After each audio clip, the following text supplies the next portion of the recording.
त्रिलोकपुरी विधानसभा क्षेत्र में 28 अक्टूबर 2023 को 27 ब्लॉक बस टर्मिनल पर महर्षि वाल्मीकि जयंती के अवसर पर भव्य कार्यक्रम का आयोजन किया गया, जिसमें जाति धर्म से परे होकर समाज के लोगों ने कार्यक्रम में बढ़ चढ़कर हिस्सा लिया। वहीं वाल्मीकि समाज के लोगों द्वारा मुस्लिम समाज व जयंती के प्रोग्राम में आए हुए अन्य लोगों को पगड़ी पहनकर सम्मानित किया गया। इस प्रोग्राम का आयोजन विक्की पर्चा उपाध्यक्ष भीम आर्मी दिल्ली प्रदेश व अन्य कार्यकर्ताओं द्वारा इस भव्य प्रोग्राम का आयोजन किया गया, जिसमें चीफ गेस्ट रहे भीम आर्मी के चीफ एडवोकेट चंद्रशेखर रावण, जिन्होंने विक्की पर्चा व अन्य कार्यकर्ताओं की तारीफ करते हुए कार्यक्रम को आगे बढ़ाया।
बैठो भाई, साइड में आके बनाओ।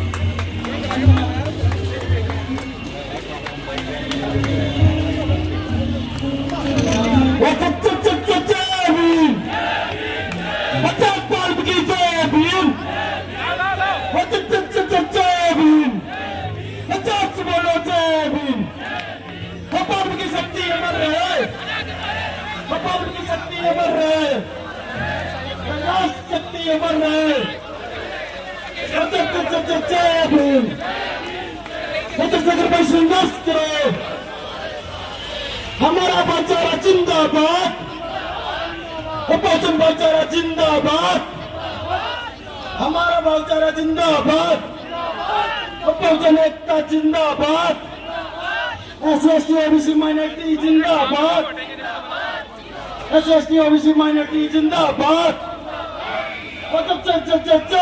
जगह छोड़ दे, स्टेज खाली कर दे प्लीज।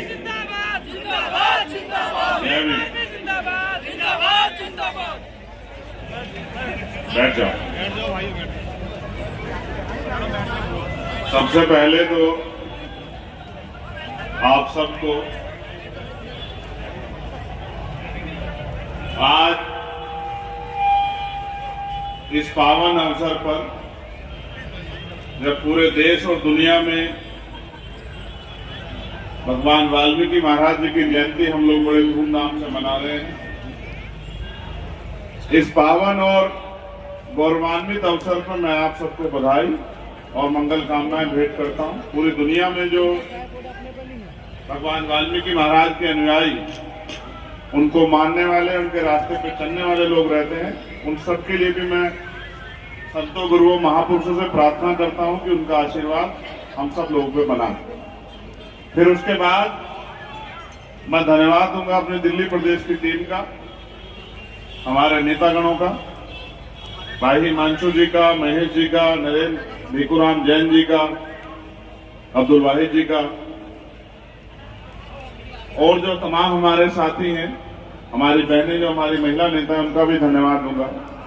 और सबसे ज्यादा धन्यवाद दूंगा, ये हर बार जो है प्रोग्राम कोशिश करता है कि मैं कहीं से भी पहुंच जाऊं, तो मैं बहुत बहुत धन्यवाद दूंगा छोटे भाई विक्की पर्चा जी का, कि वो अपनी मेहनत की कमाई से एक एक पैसा जुटा के एक ऐसा ऐतिहासिक प्रोग्राम करते हैं कि आने वाला और देखने वाला दोनों खुश हो जाते हैं। ये बधाई के पात्र है और मैं महापुरुषों से ये प्रार्थना करूंगा कि कुदरत इनके इस लक्ष्य को और आगे बढ़ाए और एक दिन ऐसा आए कि ये इस क्षेत्र का, इस प्रदेश का मजबूती से नेतृत्व करें और आप लोगों की समस्याओं को बहुत मजबूती से आगे बढ़ाने का काम करें। जो समस्याएं आपके जीवन में उनको खत्म करने का काम करे, ऐसी इनके लिए मेरी प्रार्थनाएं हैं। हमारे सम्मानित नेता सीपी सिंह जी, सत्यनारायण जी, मीनाक्षी जी, नेहा जी, बीएम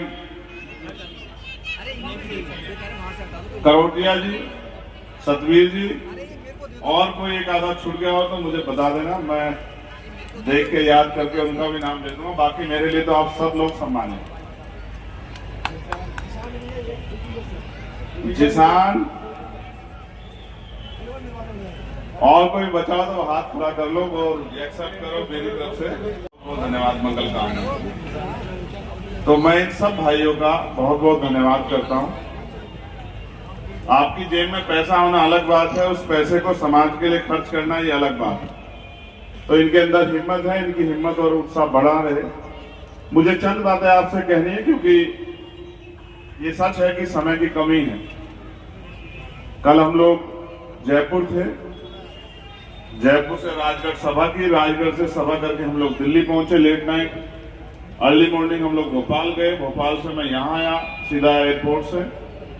सुबह मुझे हमारी रैली है गठबंधन की जयपुर में, मुझे वहां जाना है। वहां से मैं फिर, क्योंकि एक और हमारी बड़ी रैली उत्तर प्रदेश में है आजमगढ़, फिर मुझे वहां जाना है। परसों फिर मैं आजमगढ़ से बनारस के रास्ते सीधे जयपुर जाऊंगा। तो मैं समझता हूं कि ये जो इतनी बड़ी जिम्मेदारी हमारे सभी सम्मानित नेताओं ने हमें हमारे ऊपर दी है, और जो उम्मीद और आशा आप सब लोगों को है, उसे हमें हर कीमत पे पूरा करना है। मैं जब दिल्ली में, अभी मेरे सम्मानित साथी जो मेरे बराबर में बैठे थे तो वो मुझसे कुछ कह रहे थे। मैं उस बात को पूरी तो नहीं बताऊंगा, मगर मैं ये कहूंगा कि कहते कहते उनकी बात का सार ये था कि अब जय भीम वालों की संख्या दिल्ली में बढ़ गई। मैं मानता हूं कि विचार में बहुत बड़ी शक्ति होती है, और विचार को अगर आगे बढ़ाने वाला व्यक्ति मिल जाए तो फिर क्या कहने।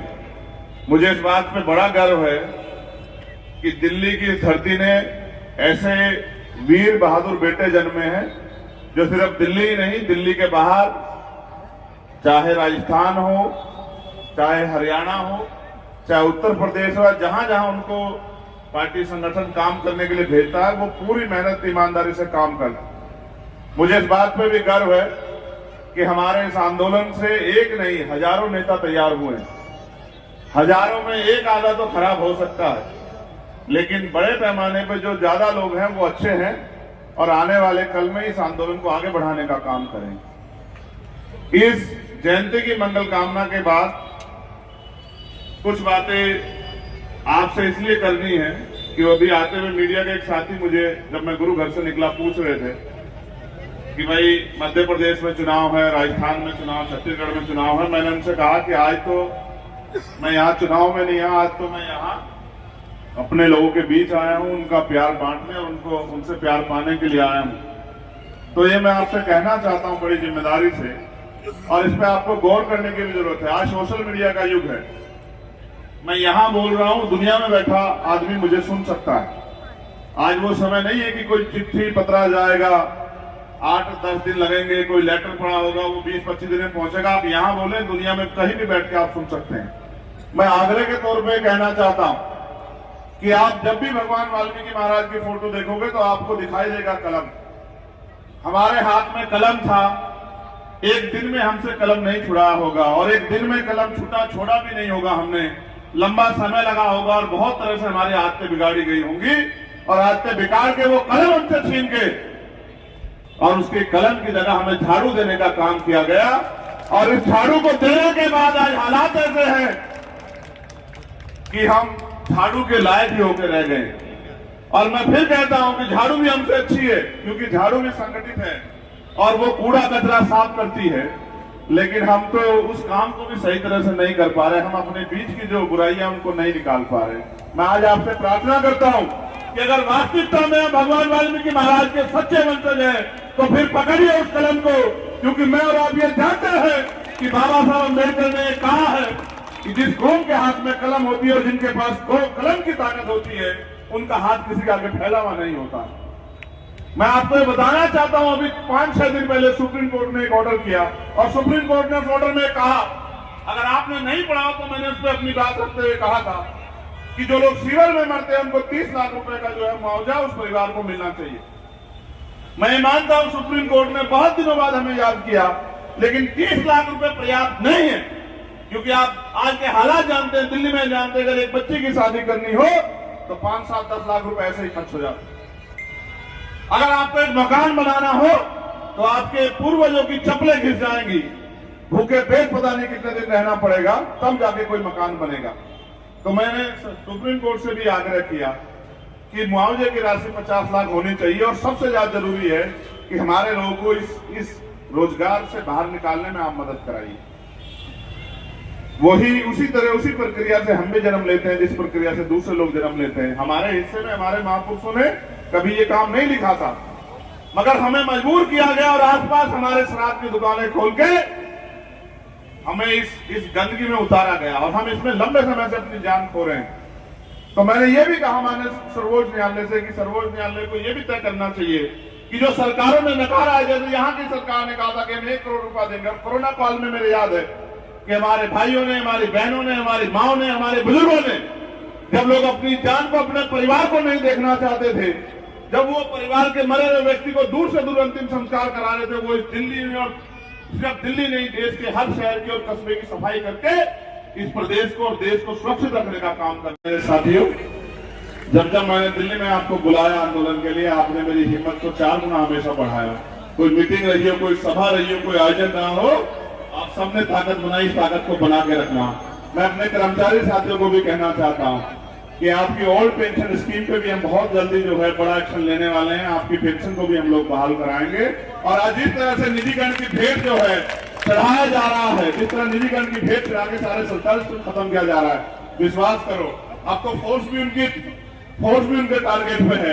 अग्निवीर का हाल आपने देख लिया, 2 साल बाद ही 2 बच्चे शहीद हुए, और दोनों को जिस तरह का अपमान उनके परिवारों को सहना पड़ा और उनका मजाक बनाया गया।